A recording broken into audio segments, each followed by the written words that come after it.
اللہ تعالیٰ نے ہمیں بھیجا ہے امتحان کے لیے، اور امتحان یہ ہے کہ دو دشمن ہمارے ساتھ اللہ تعالیٰ نے لگا دیے ہیں، ایک شیطان اور ایک نفس۔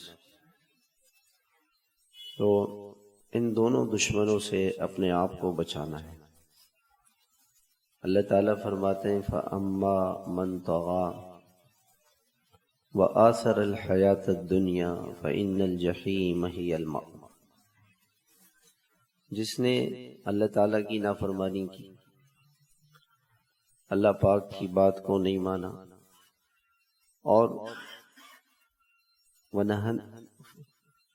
اور دنیا کی زندگی کو اس نے ترجیح دی، دنیا کو سامنے رکھ کے چلتا رہا، اس کی خواہشات پوری کرتا رہا، تو فَإِنَّ الْجَحِيمَ هِيَ الْمَأْوَىٰ، یہ جہنمی شخص ہے۔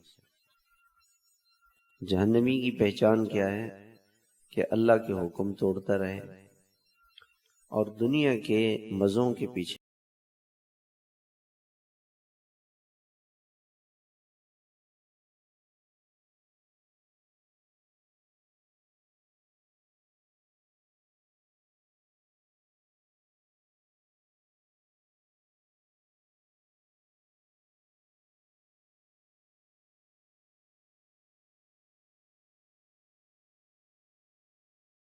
دوڑتا رہے۔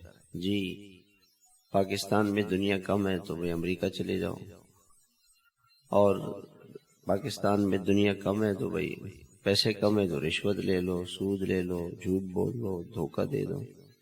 یہ جتنے دنیا میں فراڈ ہیں، یہ سارا کا سارا دنیا کی محبت کی وجہ سے۔ فضل وانگ کرسی رکھ دیں گے وہ نماز پڑھ، یہ دنیا کی محبت کی وجہ سے۔